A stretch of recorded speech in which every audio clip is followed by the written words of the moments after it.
विश्व मातृभाषा दिवस के अवसर पर बीकानेर में एक बार फिर राजस्थानी भाषा को संवैधानिक मान्यता देने की मांग जोरदार तरीके से उठी। कलेक्ट्रेट परिसर में मोटियार परिषद की ओर से एक दिवसीय धरना देकर सरकार का ध्यान इस मुद्दे की ओर आकर्षित किया गया। परिषद के उपाध्यक्ष डॉक्टर गौरी शंकर प्रजापत ने कहा कि आखिर सरकार बड़े आंदोलन के बाद ही क्यों जागती है। जब हर प्रदेश की अपनी भाषा को मान्यता मिली है तो राजस्थानी को अब तक अधिकार क्यों नहीं मिला। उन्होंने आरोप लगाया कि अधिकारी जनप्रतिनिधियों को भ्रमित कर रहे हैं। साथ ही चेतावनी दी कि अगर राजस्थानी भाषा को मान्यता नहीं मिली तो वोट नहीं मिलेगा, यानी मान्यता नहीं तो वोट नहीं का अभियान चलाया जाएगा। धरने में परिषद के राष्ट्रीय अध्यक्ष शिवदान सिंह झोलावास सहित कई साहित्यकार और गणमान्य नागरिक मौजूद रहे।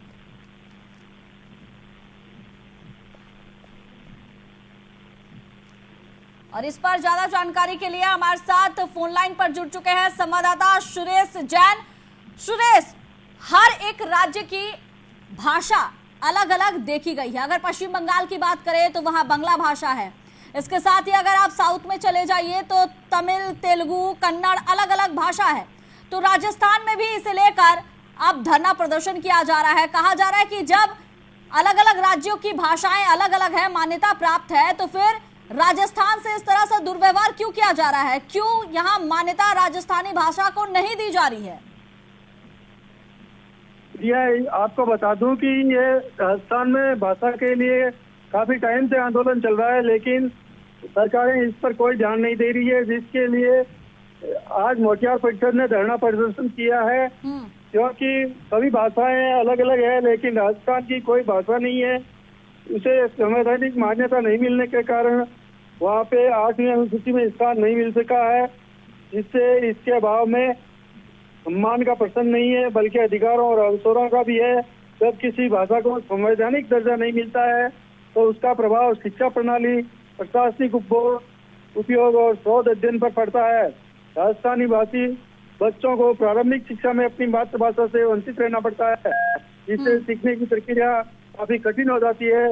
इसके लिए काफी समय से यहाँ के राजस्थानी महड़ भाषा के लिए कोशिश कर रहे हैं, लेकिन राज्य सरकारें उनको मान्यता अभी तक नहीं दे रही है। इसके लिए आज के दिन मोटियार परिषद ने एक दिन का सांकेतिक धरना प्रदर्शन किया है। हाँ प्रिया। हाँ सुरेश, लेकिन इसके साथ ही नजर डाले तो कई राज्यों में भाषाओं को लेकर कोई लड़ाई नहीं है। फिर भाषा की लड़ाई क्यों? अगर एक देश है और उसमें अगर राज्य में कोई भाषा को मान्यता नहीं दी जा रही है तो इससे दिक्कत क्या है? हिंदी तो हर जगह चल रही है ना। ये आपको बता दूं कि इससे दिक्कत यह है कि इससे हमारे जो राजस्थानी भाषा के बच्चे हैं वो शिक्षा से और अपनी मातृभाषा से वंचित रह जाते हैं। तो उनको हिंदी या इंग्लिश बोलने के लिए प्रताड़ित किया जाता है, वो बोलने को मजबूर हो जाते हैं, जिससे मातृभाषा हो रही है। सुरेश, अगर मातृभाषा की बात की जा रही है तो मातृभाषा बच्चे जो है वो अपने घर से ही सीख लेते हैं। इसे सिखाने की कुछ खास आवश्यकता नहीं पड़ती है। और अगर भाषा की ही बात हो रही है तो फिर महाराष्ट्र में जिस तरह से भाषा विवाद चला था, हर एक राज्य में कुछ इसी तरह से नजर आएगा। फिर ऐसा है कि इस बार में काफी टाइम से चर्चा हो रही है। खाली राज्य सरकार उनको लॉलीपॉप देती है कि इस बार करवा देंगे, इस बार मान्यता दे देंगे, लेकिन नहीं मिल रही है। इसके लिए वो बाधित है। लेकिन बच्चों के महड़ भाषा संस्कार घर से मिलता है, लेकिन आगे जाकर के वो लुप्त हो जाता है। इसके लिए प्रयास करते हैं। तो क्या स्कूलों में भी मान्यता नहीं है सुरेश? जैसे हर एक राज्य में थर्ड लैंग्वेज होती है, तो क्या राजस्थान में राजस्थानी भाषा को थर्ड लैंग्वेज के रूप में नहीं सिखाया जा रहा है? नहीं, हर राज्य में अपनी अपनी भाषा की एक पुस्तक होती है, लेकिन राजस्थान में ऐसी कोई पुस्तक नहीं है जिसमें राजस्थान सिखाई जाए। तो अब जो धरना दे रहे हैं, उनकी कई सालों से ये मांगे चलते आ रही है, अभी तक ये मांगे पूरी नहीं हुई। अगर इसके बावजूद भी, धरना के बावजूद भी मांगे नहीं मानी जाती है तो फिर अगला कदम इन लोगों का क्या होगा सुरेश? अगला कदम ये कह रहे हैं कि हम चुप नहीं बैठेंगे। जब तक संवैधानिक मान्यता प्राप्त नहीं होगी तब तक हमारा संघर्ष जारी रहेगा। जी प्रिया। तो क्या अभी तक कोई अधिकारी इनके पास पहुंचा है? क्या प्रशासन की तरफ से इन पर ध्यान दिया जा रहा है? इस बारे में अभी तक कोई ध्यान नहीं दिया जा रहा है। अभी वो आंदोलनरत है, देखते हैं कहाँ तक के प्रशासन इसकी बात सुनता है। हाँ, तो सुरेश, इसके साथ ही इन लोगों की आगे क्या रणनीति है? आगे क्या करने वाले हैं? आगे की रणनीति यही है कि ये प्रशासन को चेताएंगे और अगली टाइम वोट जब मांगने आएंगे जनप्रतिनिधि तो ये वोट का बहिष्कार कर सकते हैं। वोट बहिष्कार की बात की जा रही है सुरेश, इसका क्या असर जो है आने वाले चुनाव में दिखाई पड़ेगा? बिल्कुल पड़ेगा। इससे विधानसभा, ये राज्यसभा चुनाव जो आ रहे हैं, निकाय चुनाव और पंचायती चुनाव, इन पर असर पड़ने की संभावना है। सुरेश, क्या लगता है सरकार ये जो धरना हो रहा है इससे दबाव में है? सरकार पे अभी तक तो कोई दबाव नहीं दिख रहा है, फिर भी कुछ असर तो पड़ेगा ही। हाँ, प्रिया। हाँ, तो मोटियार परिषद की तरफ से लगातार ऐसी मांगे की जा रही है, सरकार की तरफ से फिलहाल कोई रिस्पांस नहीं मिल रहा है।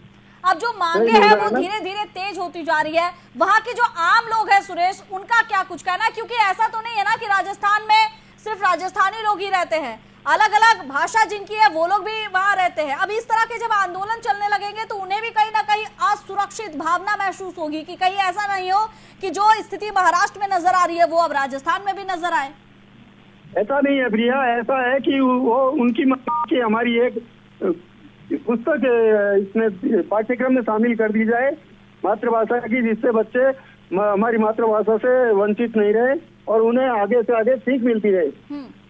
सुरेश, अगर सिर्फ यही मांग है कि उनकी जो मातृभाषा है पाठ्यक्रम के रूप में शामिल किया जाए, बच्चों को सिखाया जाए, तो इसे शामिल करने में सरकार को दिक्कतें कहाँ आ रही है? अब यही तो है, राजनीति है कि सरकारें बदलती रहती है और मांग वैसे की वैसी पड़ी रहती है, क्योंकि हर समय कभी बीजेपी आती है, कभी कांग्रेस आती है, तो उनपे वो आगे सौंप देते हैं, उनपे आगे सौंप देते हैं, कोई भी उस पर संज्ञान नहीं ले रहा है। यही तो मांग चल रही है। जी प्रिया। तो क्यों सरकार ने कुछ बताया? आपकी बात हुई है प्रतिनिधियों से कि क्यों उनकी मांगे जो है वो नहीं पहुंच रही है सरकार तक? आखिर ऐसी कौन सी दिक्कत हो जा रही है?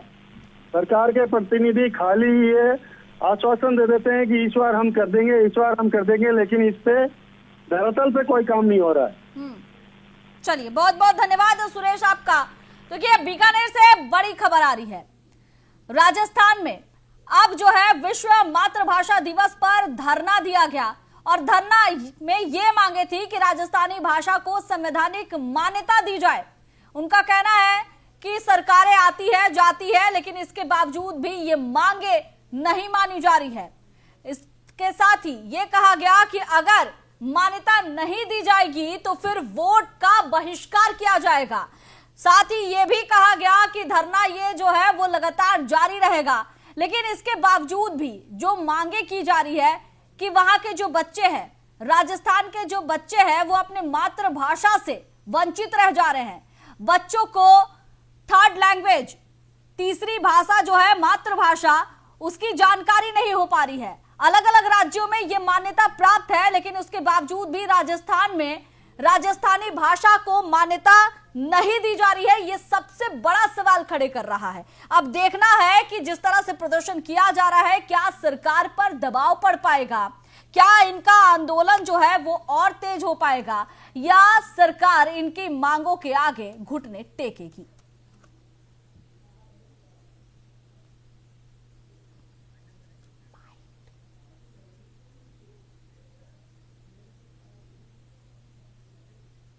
फिलहाल इस बुलेटिन में बस इतना ही। आप देखते रहिए इंडिया डेली लाइव। नमस्कार।